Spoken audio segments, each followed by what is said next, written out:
Budget வந்து 4.39 லட்ச கோடிகள். அதுல 30% ஸ்டாலின் சார் டாக்ஸுக்கு போகுது. இது என்னடா புது டாக்ஸ் கேக்குறீங்களா? ஆமா, இந்த பட்ஜெட்ல இருந்து ஒதுக்குற நிதியில 20% ஸ்டாலின் சாருக்கு போகுது. அதுல 10% அவங்க மந்திரிகளுக்கு போகுது. மொத்தமா 30% ஆச்சா? கவர்மெண்ட்டுக்கு தான் வரி கொடுப்பாங்க. ஆனா கவர்மெண்டே ஒருத்தவங்களுக்கு வரி கொடுக்குதுன்னா அதுக்கு பேர் ஸ்டாலின் சார் டாக்ஸ் தானே.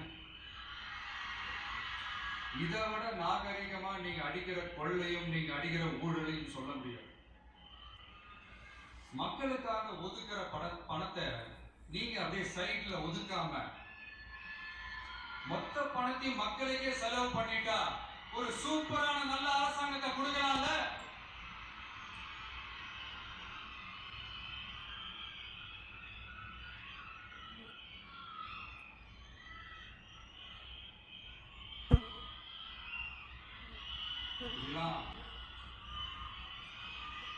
சைட்ல ஒதுக்காம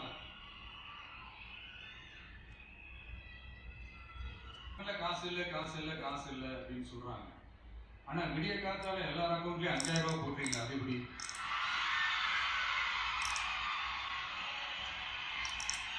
$2000 போடுறீங்க, $3000 போடுறீங்க, $4000 போடுறீங்க. இதெல்லாம் எப்படி?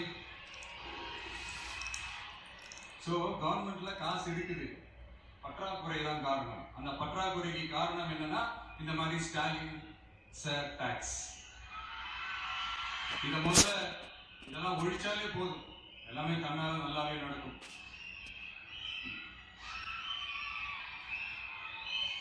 அப்புறம் ரீசெண்டா இருக்கிற நிறைய பிரச்சனைகள்ல சில பிரச்சனைகள்லாம் ஓடிட்டு இருக்கு இல்லையா? அதெல்லாம் நீங்க அதுக்கு போராடி ஹர்ட் ஆகுறதெல்லாம் நான் பார்க்கிறேன். அதை பார்த்து எனக்கு ஹர்ட் ஆகுது.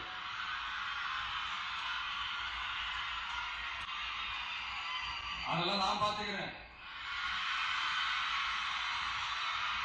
நாமளும் நீங்களும் சேர்ந்து மக்களோட பிரச்சனைகளை மட்டும் பார்ப்போம், சரிங்களா?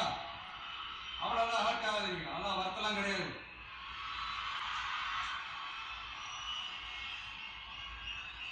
சரியா? கான்பிடென்டா நல்லதே நடக்கும். வெற்றி நிச்சயம். மீண்டும் சந்திக்கும் வரை நன்றி, வணக்கம்.